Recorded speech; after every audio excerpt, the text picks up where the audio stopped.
Welcome to the Best Little Town Podcast, your go-to source for everything happening in the town of Bedford's local government.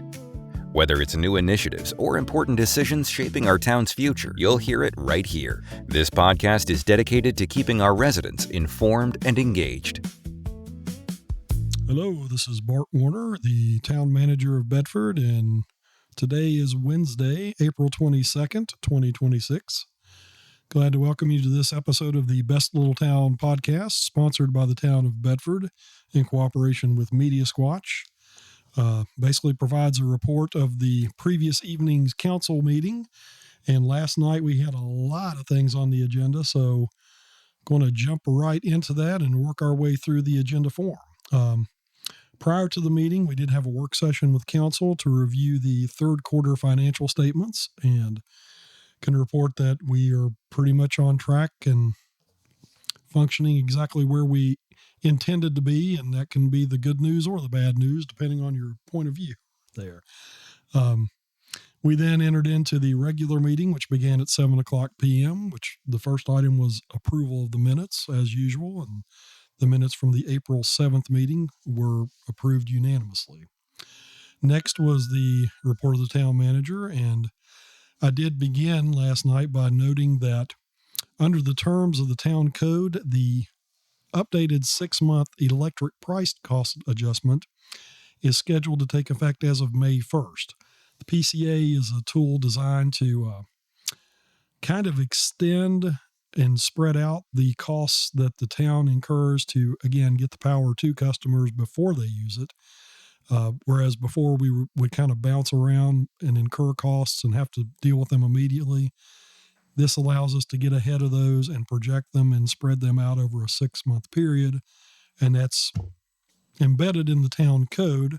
The code requires that to take effect every 6 months based on a calculation within the ordinance. And that is section 58-171 of town code, if you're interested in looking it up.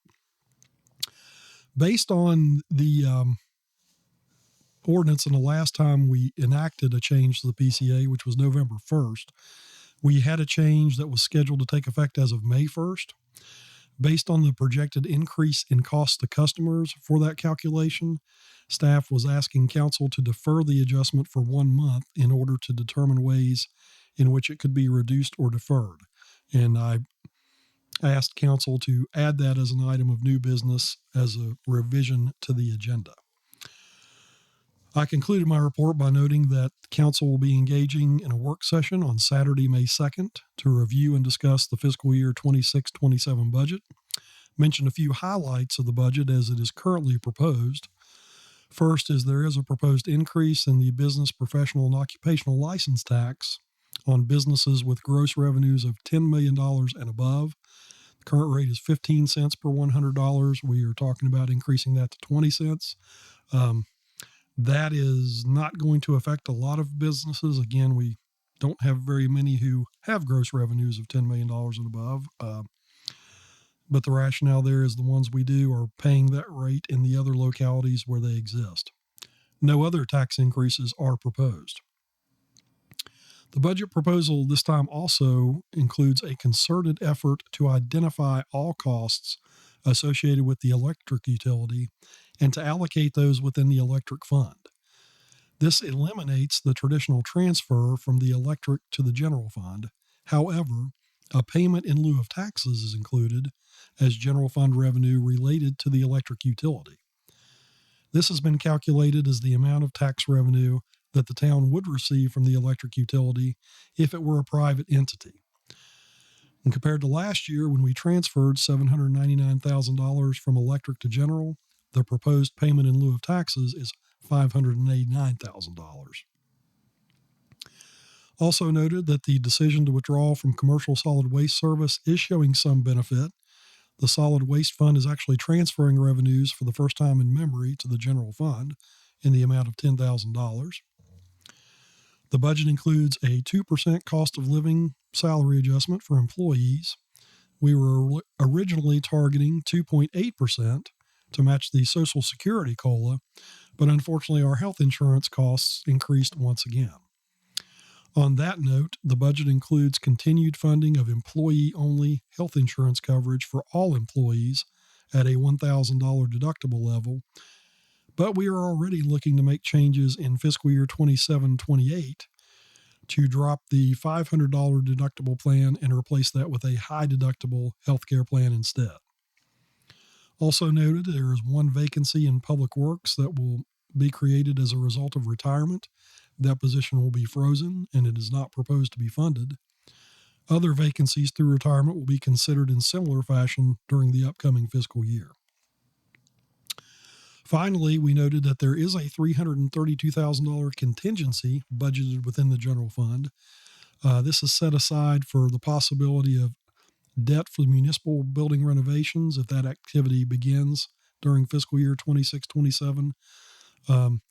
Also represents some modest progress toward addressing the coming loss of $750,000 in revenue. In any event, it is nice to be able to balance our budget without the use of prior year reserves. And with that concluded, council then moved on to appearances before council. There were several last night, beginning with Mr. Ken Parker, who identified himself as the co-founder of the Bedford Boys Tribute Center. Noted he's been open for 7 years and has entertained several guests. He was there to speak to the proposed banner policy that was an agenda item of new business, and shared his opinion regarding the proposed banners honoring fallen Vietnam veterans and the relationship between the spacing and timing of those banners and those honoring the Bedford Boys. He passed along comments related to downtown in general and attraction of visitors to the area. He shared his personal opinion and discounted the notion that there will be a drop-off or lack of interest in D-Day and the memory of the Bedford Boys.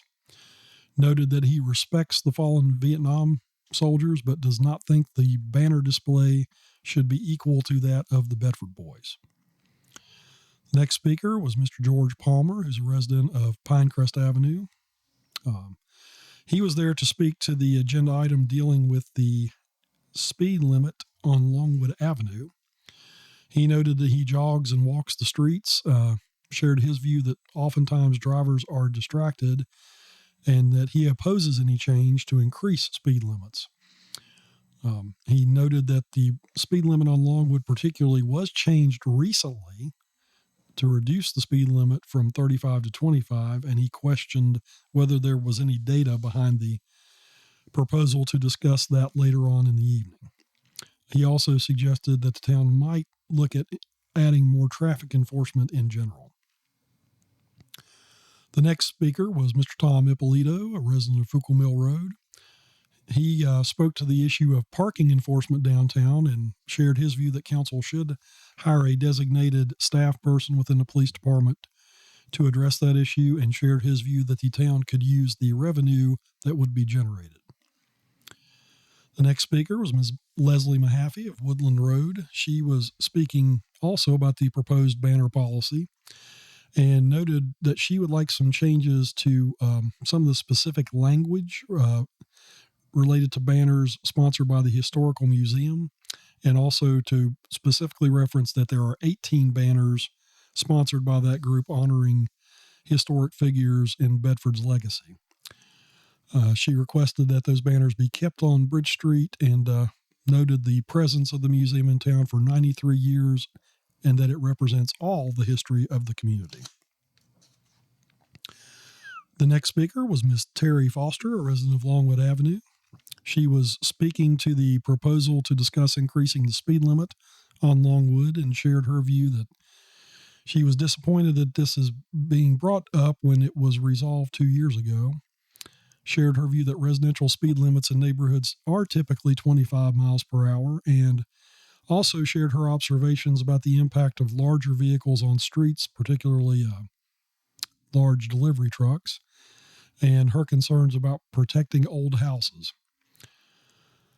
She also noted her concerns that the walking loop and crosswalks present some safety issues related to this matter, and suggested that a consistent speed throughout neighborhoods makes sense. She noted that residents of Longwood Avenue are particularly concerned, whereas motorists passing through the area may not be as aware of those particular points of view.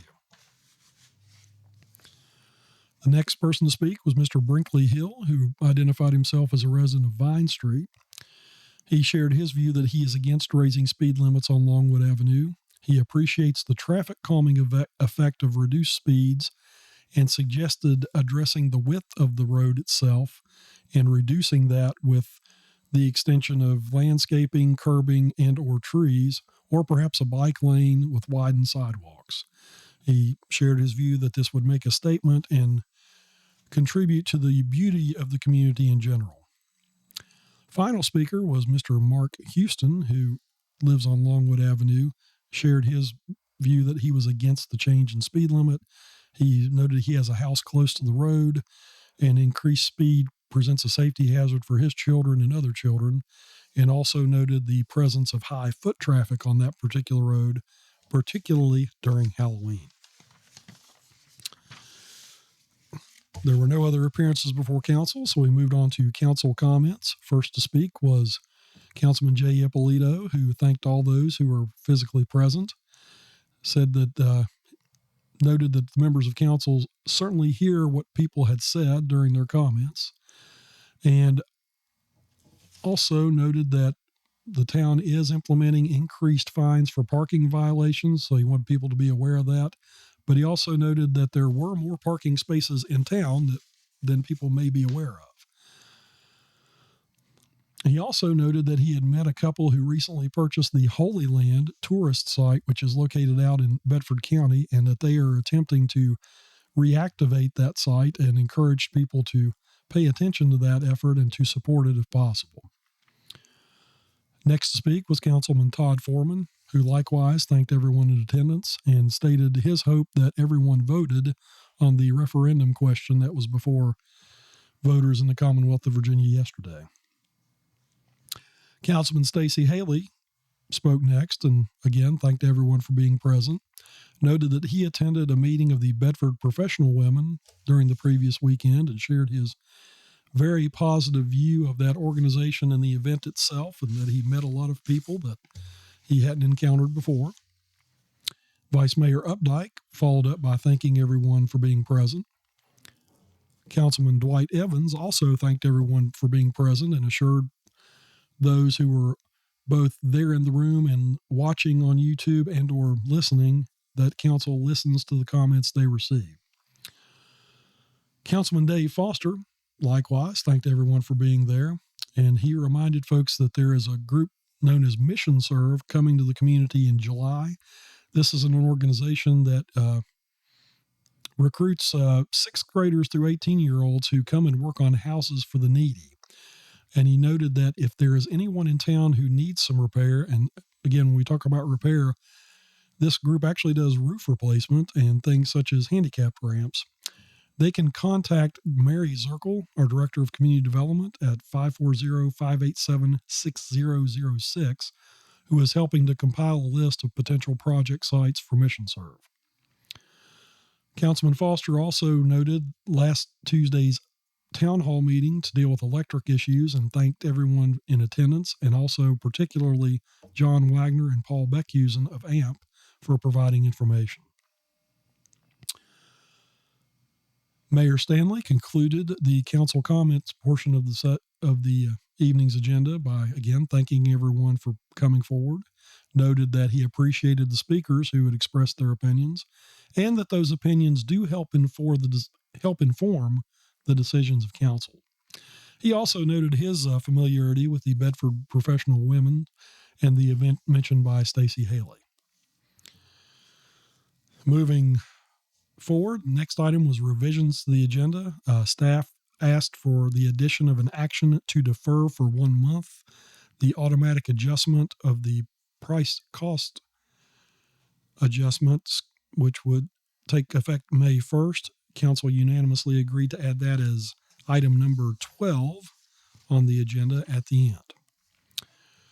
Next up was a public hearing dealing with the adoption of the Bedford 2045 Comprehensive Plan.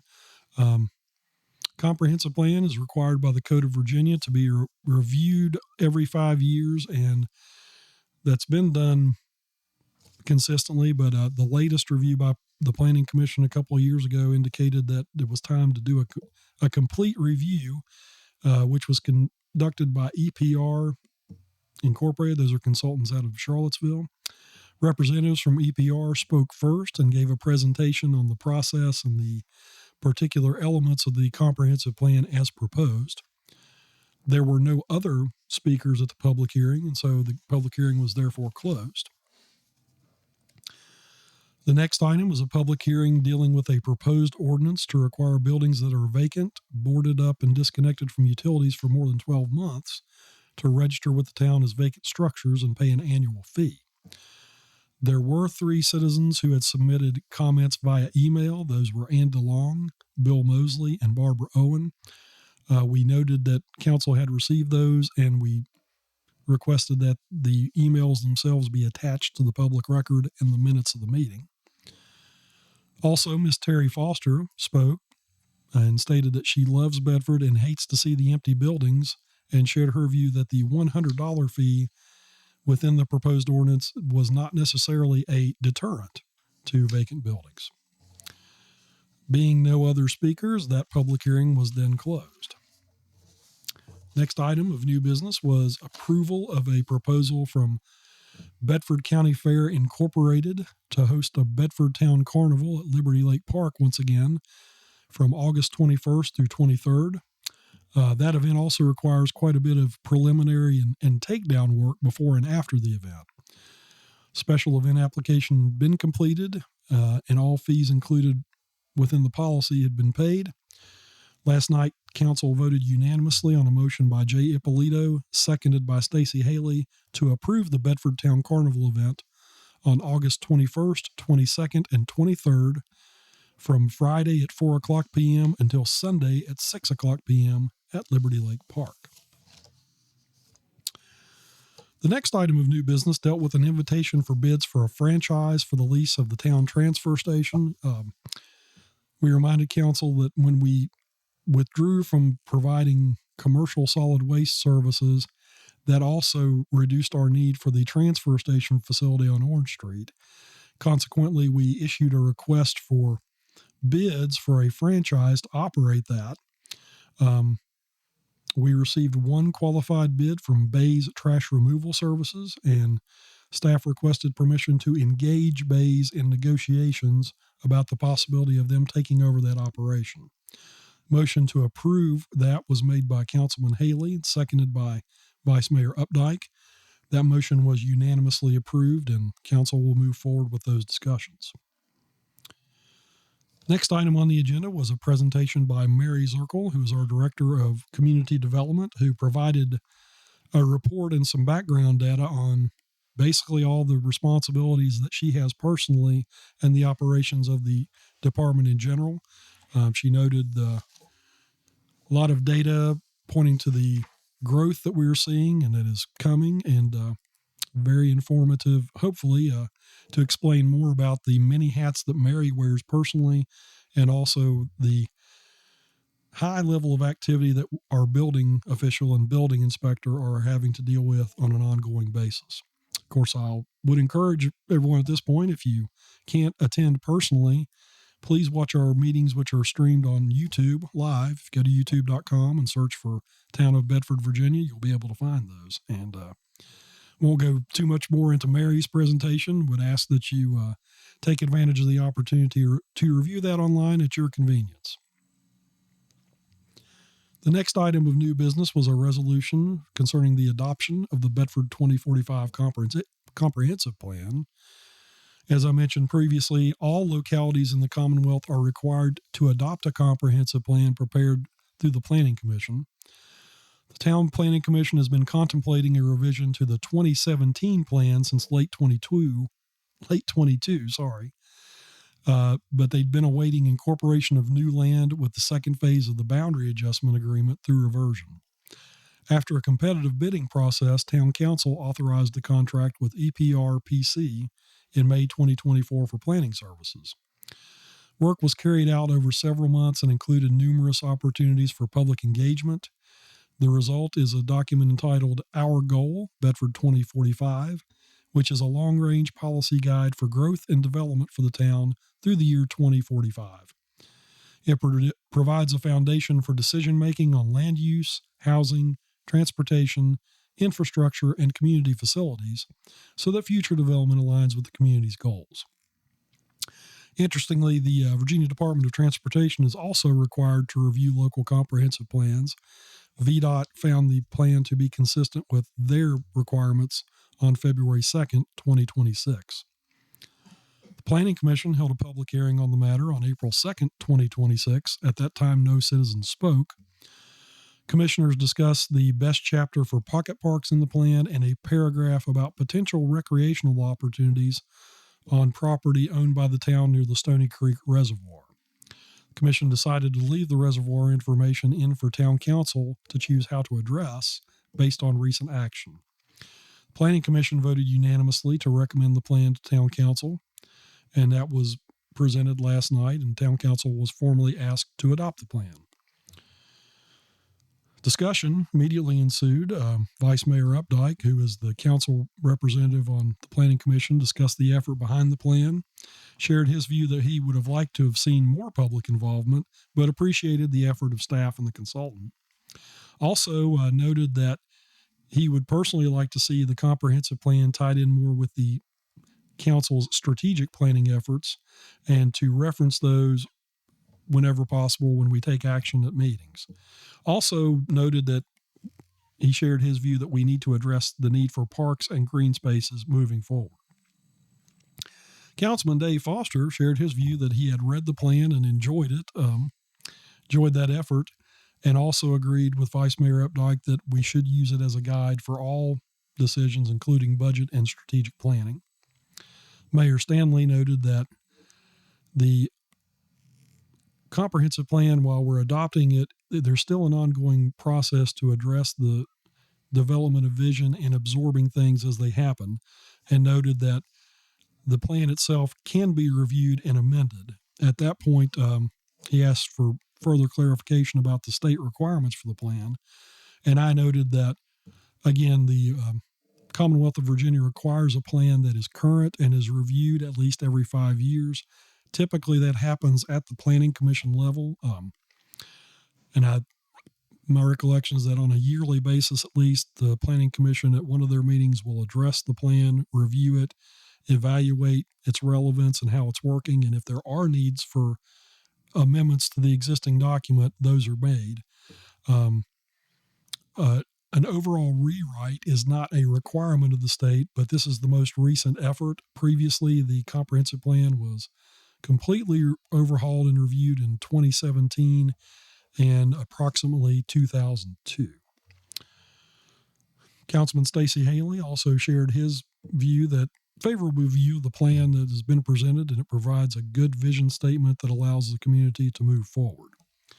With regard to the specific reference of potential recreational uses near the Stony Creek Reservoir, I did take that opportunity to remind folks that at a recent meeting, we concluded a resolution of property ownership question with the Bedford Regional Water Authority. That having been done, we are continuing to look at possible conservation and recreation uses for the property that is owned by the town. We have reached out to the Bedford Regional Water Authority to participate in those discussions. Also engaged the county administrator in that, but continuing to explore that option, which, again, nothing definite has been resolved at this point, although we're talking to a recognized expert out of Lexington to guide us in that discussion. But since the Planning Commission doesn't have a firm resolved statement on that, that was the point of that element of the comp plan which was discussed. Councilman Dwight Evans made a motion to approve the comprehensive plan as recommended by the Planning Commission. That was seconded by Councilman Dave Foster, and that vote was unanimous in favor, 7-0 of all members present. The next item of new business was an ordinance dealing with a vacant building registry. At its regular meeting on February 17th, Town council discussed development and passage of such an ordinance. A proposed draft was used for specific reference as part of the discussion at that time. The consensus of council was to move forward with formal consideration and to include a public hearing as part of that process. Last night, Town Council was requested to consider adoption of the ordinance as submitted and drafted by the town attorney.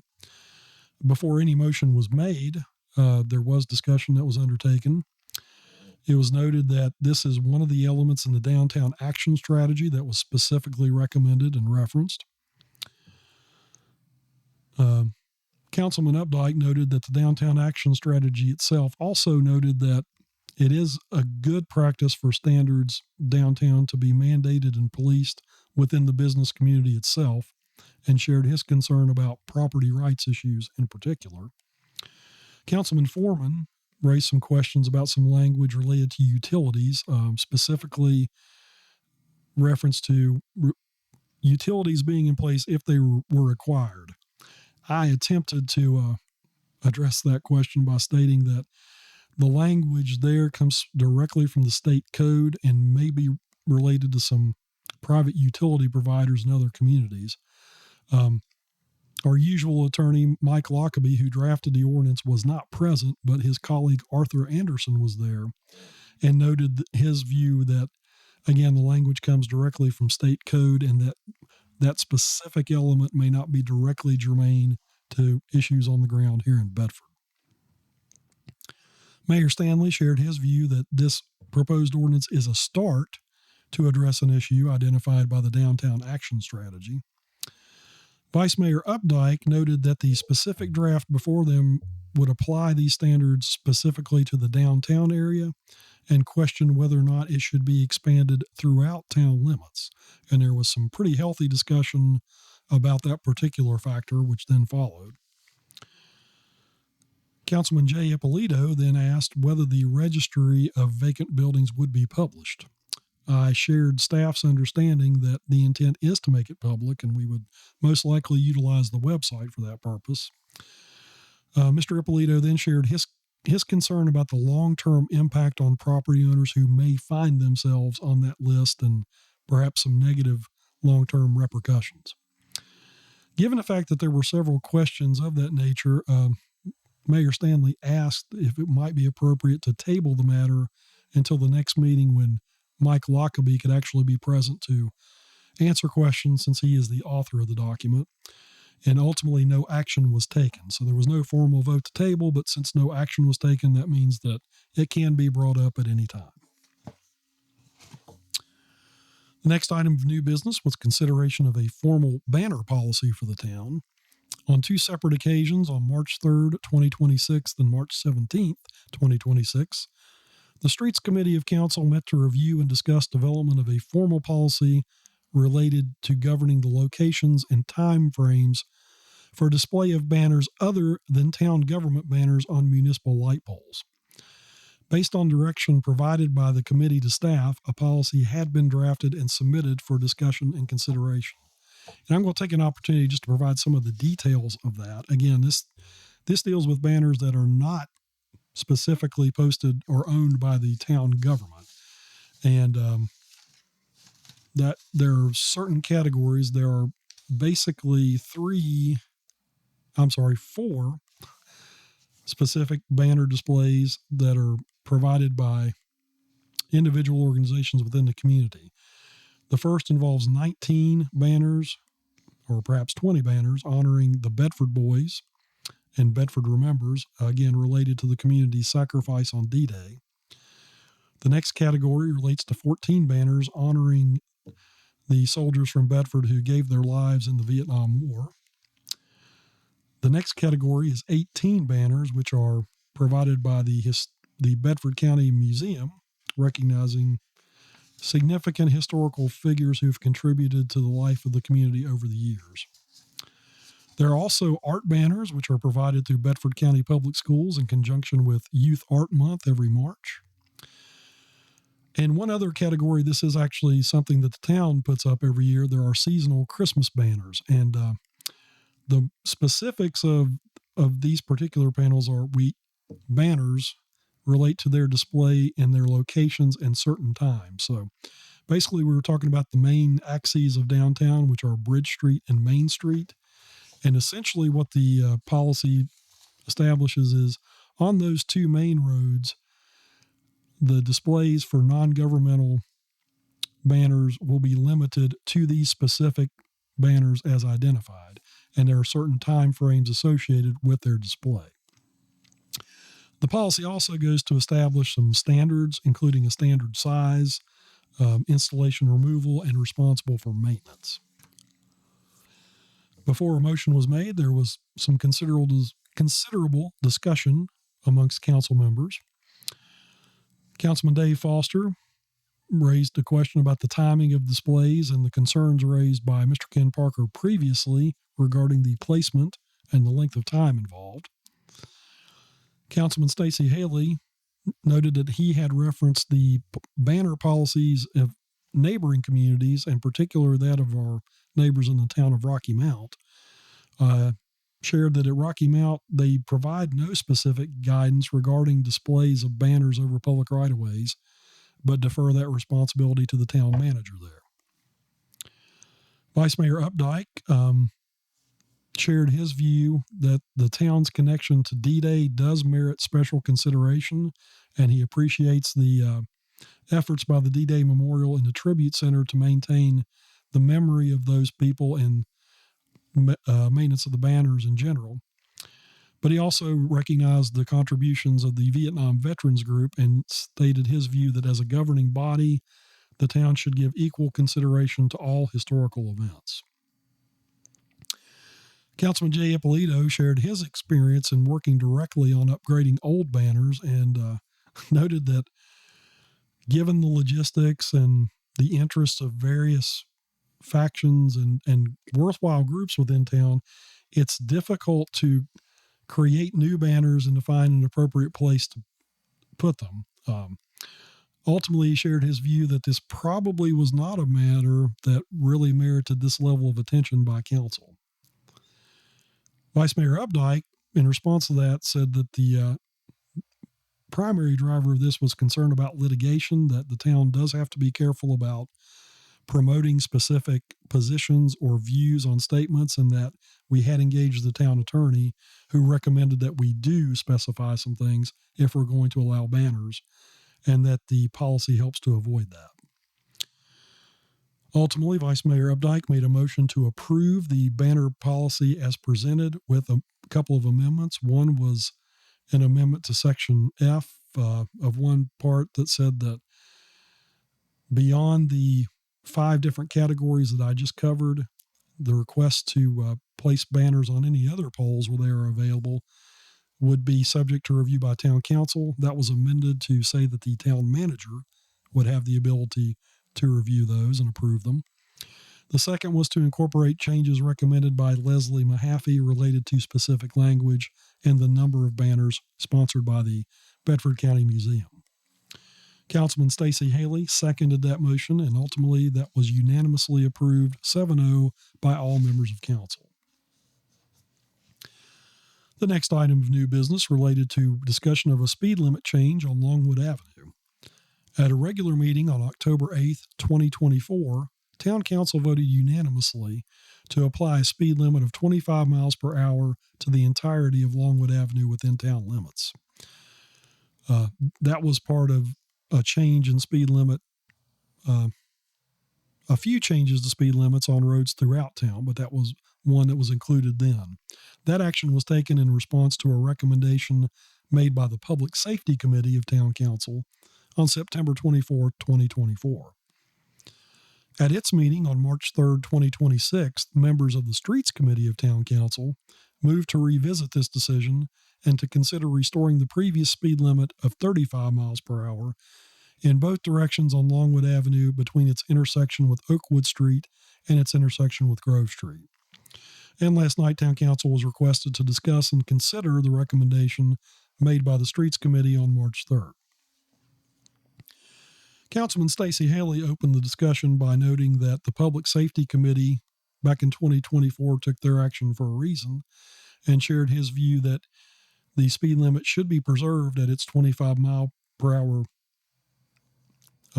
posting currently because there had not been a lot of complaints regarding that action. Councilman Dwight Evans also questioned the need for a change. Mayor Stanley noted that he has personally received complaints both ways. He received, when the action was taken back in 2024, he received a lot of calls and complaints from motorists about the change and the difficulty in maintaining the 25 mile per hour speed on what's essentially a fairly wide stretch of road. Vice Mayor Updike stated that he had actually heard from more people who were not in favor of the reduction when it happened than people who were pleased by the move to a 25 mile per hour posting. And he said that was primarily the comments originating from people who travel the road on a daily basis.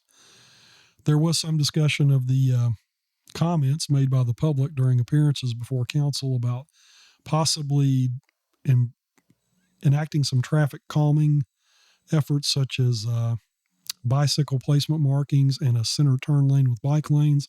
And that's actually a recommendation that we've received previously by VDOT as well as our consultants Hurt and Profit.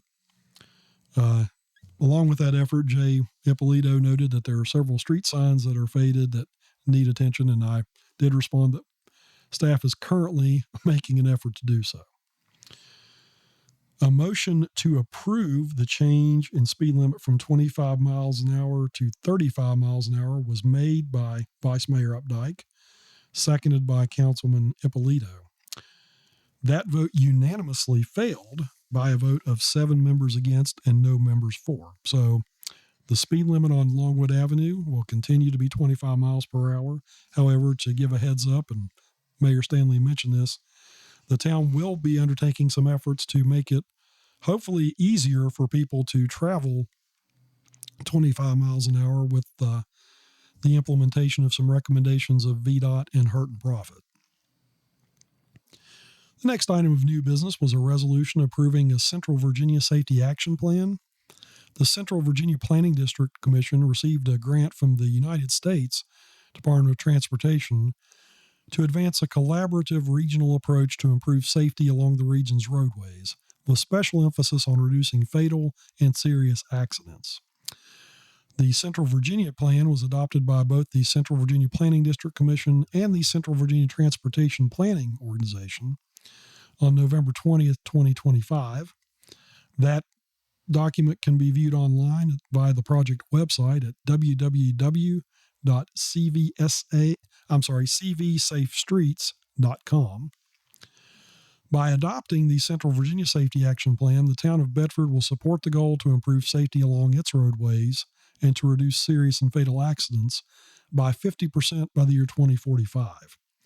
There is no penalty by VDOT or federal transportation for not meeting the safety goals.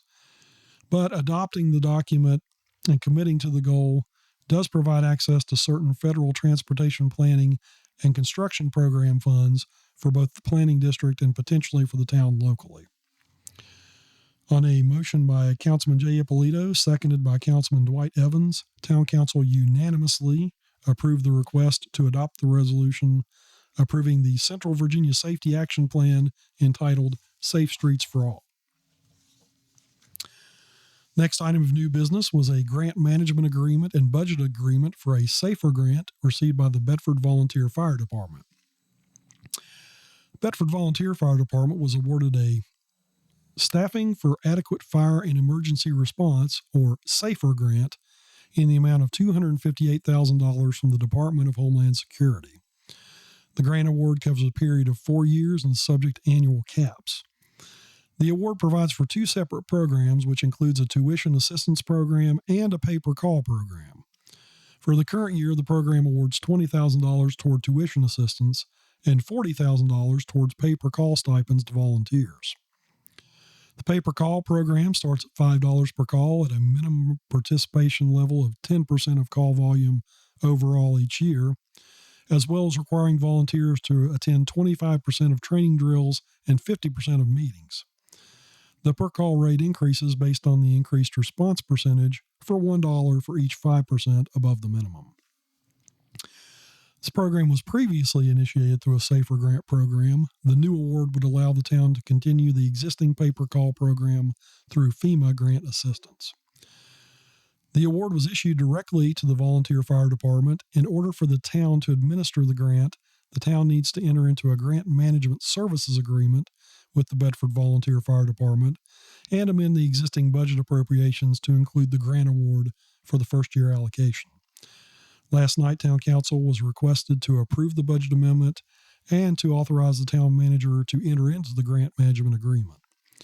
On a motion by Councilman Stacy Haley, seconded by Councilman Jay Ippolito, all members of council voted unanimously in favor to approve the grant management agreement and the budget amendment. Going to pause for just a moment to allow the train to go by. The final item of business on last night's council meeting agenda was the request by staff for council to defer action on the automatic implementation of the PCA for a period of 1 month. As we stated, the town code indicated that the price cost adjustment, which would include all of our costs from January through, for the previous 6 months from November through April, we noted the significant high bills that we encountered in January and requested that essentially council kind of restart the clock and allow us to push that out for another 30 days to see if the trends in April are better, and we expect them to be. We're all familiar with the high bills that we all face, the town as well as its customers, related to the weather event. Since the $3.5 million bill that the town received back in February, those costs have been dropping. So I can report, I think the first bill thereafter was about $2 million, and the most recent bills have been a little bit over $1 million, I think $1.3 million in March. We expect that trend to continue. So in order to get the benefit of that, we essentially asked council to